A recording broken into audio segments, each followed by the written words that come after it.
সবাইকে আমার সম্মান এবং আমার থেকে ছোট যারা তাদের সবাইকে আমার ভালোবাসা জানিয়ে আমার বক্তৃতার বিষয়টি শুরু করছি। আমার বক্তৃতার বিষয় হলো দুর্গাপূজা। আমি দুর্গাপূজার যে পৌরাণিক কথাটা সেটা তুলে ধরতে চাই।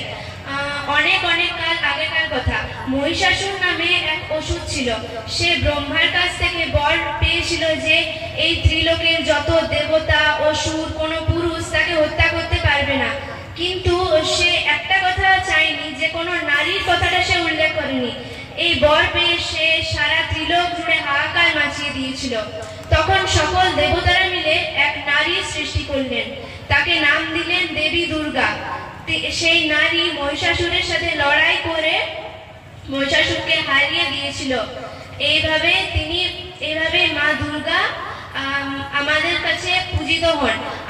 ভাদ্র ও আশ্বিন এই 2 মাস নিয়ে হয় শরৎকাল। দুর্গাপূজা বাঙালির কাছে একটা আবেগ। প্রতি বছর বাঙালিরা এমনকি সবাই এই দুর্গাপূজার জন্য অপেক্ষা করে থাকে। অবশেষে এবং এখনো দুর্গাপূজা চলছে। আজকে অষ্টমী। মা দুর্গা মর্তলোকে 5 দিন আসেন। এখানে 5 দিন আমাদের কাছে থেকে যান। আমরা সবাই মা দুর্গাকে পূজা করি। দুর্গাপূজার সময় অনেক মজা হয়। সবাই নতুন জামা কিনে মেলা দেখতে যায়, ফুচকা আইসক্রিম সবকিছু খায়। সবার মনে একটা দারুণ আনন্দ। সবাই শুধু এই পুজোটার জন্য অপেক্ষা করে থাকে প্রায় সারা বছর জুড়ে। বিজয়ের দিন সবার অনেক মন খারাপ হয় যে আবার কবে পুজো আসবে, আবার কবে মজা করব। দুর্গাপূজার 5 দিন হয়। ষষ্ঠী, সপ্তমী, অষ্টমী, নবমী এবং দশমী।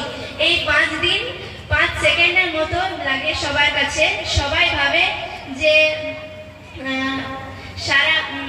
সারা বছর পেরিয়ে গেলে সারা বছর কাটাতে যত সময় না লাগে এই 5 দিন তত সহজে পেরিয়ে যায়। মা দুর্গা সকলকে আশীর্বাদ